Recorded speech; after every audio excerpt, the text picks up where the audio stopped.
आज कौमी असम्बली में बड़ी हंगामा आराई नजर आई है। साबिक वजीर आजम राजा परवेज अशरफ के इल्जामात थे और उन इल्जामात के जवाब पाकिस्तान तहरीक इंसाफ की जानिब से हुकूमत में आ रहे थे।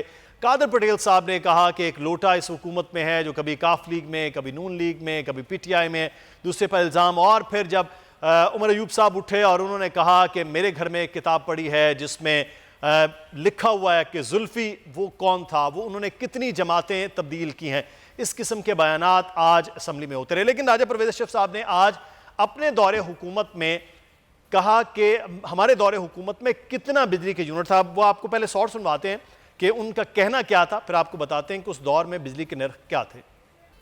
राजा परवेज अशरफ साहब कह रहे थे कि 4 रुपए के बिजली के यूनिट है। ऐसा नहीं है। जब पाकिस्तान पीपल्स पार्टी की हुकूमत 2008 में आई थी तब बिजली के फी यूनिट की कीमत 2 रुपए 13 पैसे थी, यानी कि 2.13 पैसा जो उस वक्त था रेट।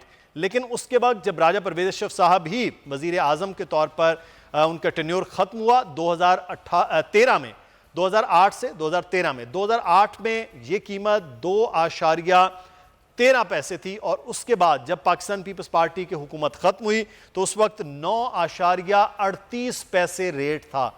ये वो चीज़ें हैं जो डॉक्यूमेंटेड हैं। अगर चैलेंज पाकिस्तान पीपल्स पार्टी कहती तो वो भी कराने के लिए तैयार है। 4 रुपए का कोई यूनिट नहीं था जब पाकिस्तान पीपल्स पार्टी की हुकूमत खत्म हुई। राजा परवेज अशरफ साहब वजीर आजम बने हो तो यकीनी तौर पर होगा 4 रुपए, लेकिन जब उनकी हुकूमत खत्म हुई तो जाते जाते 9 रुपए 38 पैसे यूनिट था। यानी उनके दौरे हुकूमत में 7 रुपया 25 पैसे बिजली के नर्ख में इजाफा हुआ है। और उसके बाद फिर पाकिस्तान मुस्लिम नून की हुकूमत आई तो फिर डबल फिगर में दाखिल हुआ और आज तो फिर बिजली की कीमत काबू में नहीं आ रही है इस दौरे हुकूमत में। बहरहाल ये थोड़ी सी तस्दीक थी कि राजा साहब वहाँ बोले, किसी ने बोला नहीं बोला, हमारी जिम्मेदारी थी उस फिगर को क्लियर करना। अब पीडीएम के हवाले से कुछ बात कर लेते हैं कि इस वक्त जो इजलास हो रहा है और सरबराहान बैठ गए हैं, क्या फैसले हो रहे हैं। सिद्दीक साजिद नुमाइंदा खुसूसी हमारे साथ मौजूद हैं, उनसे बात करते हैं इस्लामाबाद से। सिद्दीक साजिद, क्या सूरत हाल है, आज पीडीएम क्या फैसला करने जा रही है अपने इजलास में? जी, पीडीएम का सरबराही इजलास इस वक्त मौलाना फजलुर रहमान की ज़ेर सदारत मुस्लिम लीग नून का जो मरकज़ी सेक्रेटेरिएट है वहाँ पर हो रहा है। 3 नुकाती एजेंडा है, इस्तीफ़े, इसके बाद लॉन्ग मार्च और सेनेट इलेक्शन मुश्तरका तौर पर लड़ना।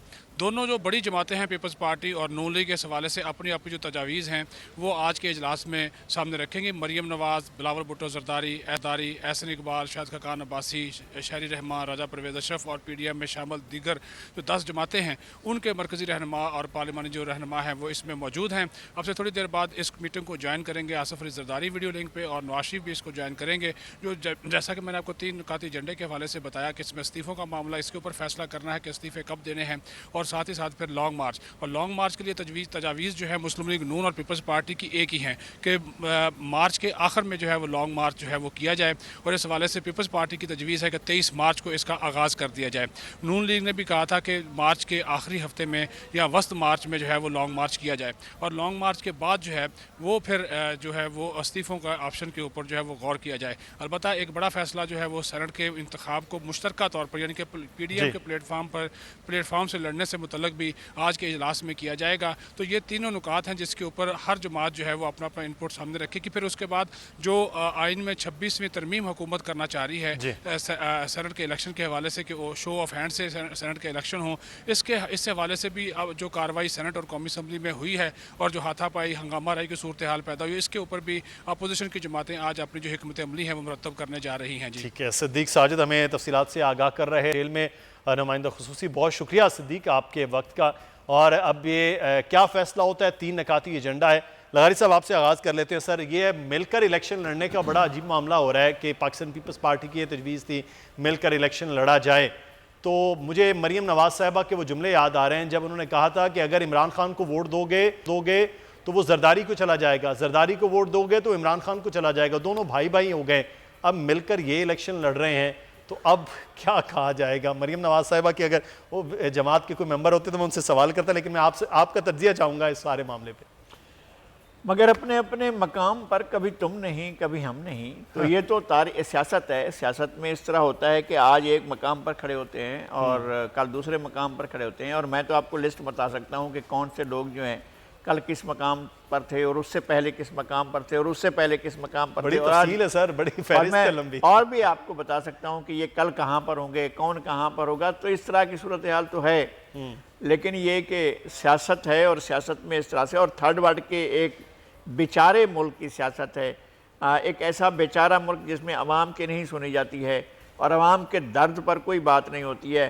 सिर्फ हुक्मरान तबका अपने टकराव में अवाम के लिए तफरीह की चीज़ें पैदा करता रहता है और ये रूलिंग एलीट जो हैं आपस में इस तरह की लड़ाइयाँ करते रहते हैं ताकि लोग तमाशे में लगे रहें, उनके मसाइल जो हैं वो रहें, एक तरफ उनकी तरफ कोई तवज्जो ना जाए। जाहिर है कि कल थे, उससे पहले भी एक दूसरे के मुखालिफ थे, फिर एक दूसरे के साथ मिले, फिर उसके बाद फिर अलग हुए। इन्होंने इस तरह से पहले और भी अलायंस बनाया था जिसमें यह चार्टर ऑफ डेमोक्रेसी पास किया था, और उस मोहतरमा बेनज़ीर भुट्टो की शहादत के बाद तो मामला यहाँ तक चला गया था कि मियां नवाज शरीफ ने कहा था कि वो इलेक्शन का बाइकाट कर रहे हैं जी, क्योंकि इमरान खान साहब भी बाइकाट कर रहे थे, जमात इस्लामी भी बाइकाट कर रही थी।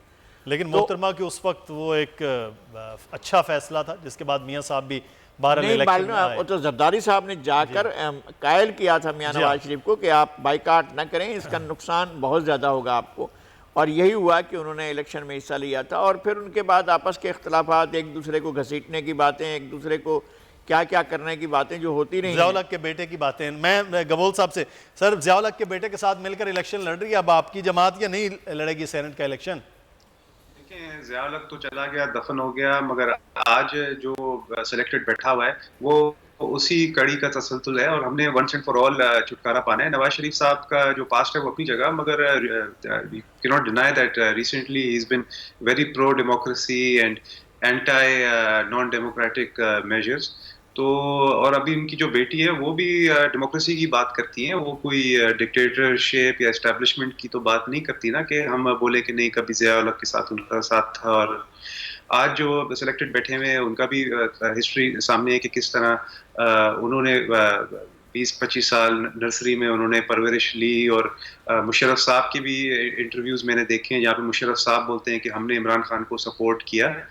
तो हालात के साथ साथ ऑब्वियसली बंदे को, इंसान को एडजस्ट करना पड़ता है, पार्टीज को एडजस्ट करनी पड़ती है। और at the end of the day हम सब पाकिस्तानी हैं, हम नवाज शरीफ साहब को ही सपोर्ट कर रहे हैं ना, कोई किसी ऐसे शख्स को तो नहीं सपोर्ट कर रहे जो दुआएं करता था कि मोदी पावर में आए तो कश्मीर शायद फतह हो जाएगा। कश्मीर के ऊपर सौदा तो इस हुकूमत में हुआ, जो भी इल्ज़ाम नवाज शरीफ के ऊपर लगते थे, पर हिस्ट्री ये याद रखेगी कि कश्मीर हमारे हाथ से सिलेक्टेड हुकूमत के दौरान ही गया और शायद तारीख कभी भी माफ़ नहीं करेगी इस सिलेक्टेड हुकूमत को।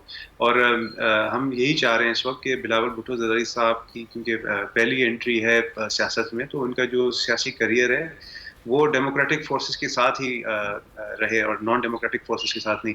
बेशक एक हेल्दी कंपटीशन हो बिलावल साहब का और मरियम नवाज साहिबा का, या फिर ANP के असफंदियार वली साहब के बेटे के साथ, मगर कोई आउटसाइड फोर्स आके इन्फ्लुएंस नहीं करे डेमोक्रेटिक प्रोसेस का, क्योंकि उसके नुकसान हमेशा हमने देखे हैं किस तरह से हुए हैं। आवाम पीछे चले गई है। मुशर्रफ साहब ये तो बहुत ज़रूरी है कि इस वक्त पार्लियामान का चलना, सियासी प्रोसेस का चलना, इसके बगैर ये मुल्क आगे नहीं बढ़ सकता कि बार बार इसको तजुर्बागाह बना दिया जाए इसमें। लेकिन ये है कि इस प्रोसेस का हिस्सा है अपोजिशन, तो वो भी बड़ी अच्छी बात है कि सेनेट इलेक्शन में वो पार्ट भी ले रहे हैं कि इस प्रोसेस को तोड़ा नहीं जा रहा। लेकिन सर सेनेट इलेक्शन, कुरैशी साहब, वो तो अब जो भी फैसला होगा अगले आने वाले दिनों में कि ये ओपन बैलेट है या सीक्रेट है, लेकिन ये फैसला अगले आने वाले वक्त में हो रहा है कि मार्च में आपके खिलाफ मार्च होगा। और मार्च जैसे जलसे जुलूस तो सर होते रहते हैं, मार्च जैसी चीज़ वो भी इस्लामाबाद की जानिब, वो बहुत खौफनाक और बड़ी ख़तरनाक होती है। सब्सक्राइब करें और बेल दबाएं ताकि कोई खबर रह न जाए।